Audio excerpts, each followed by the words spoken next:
UFOs are no longer a joke. Oh my gosh.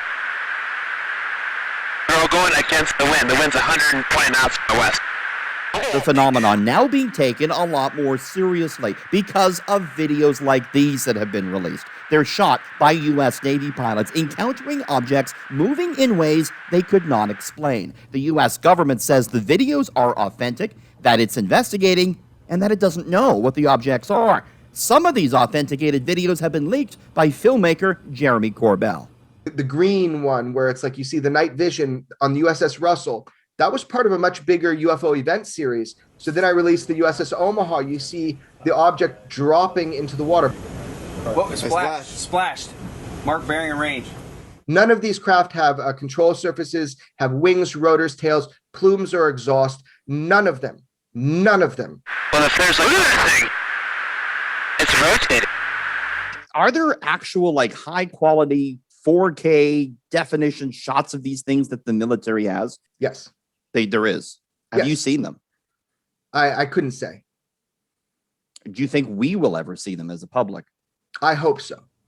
All this has led to a U.S. government intelligence report that will be released publicly. The New York Times this past week, though, leaked some of the information that's going to be in it.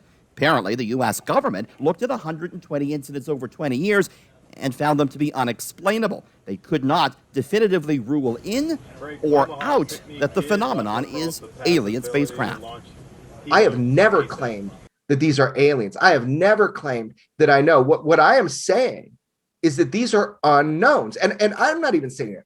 Our military is saying it, that these are advanced aerospace transmedium vehicles that operate with impunity over our nuclear installations and restricted airspace, as well as other countries. Indeed, there is a Canadian connection. Vice News published an article last week detailing the Canadian military's interaction with UFOs.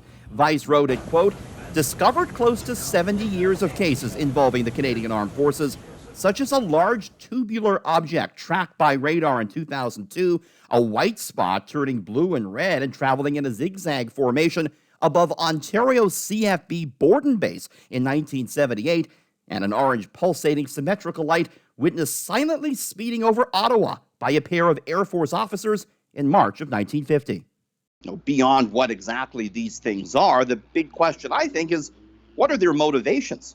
One thing that has been well documented throughout the years is that this phenomena tends to happen close to U.S. nuclear bases.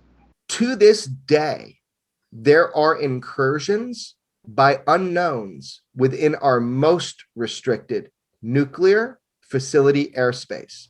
I can tell you that with absolute 100% certainty, and there is footage taken. Now, what are they doing?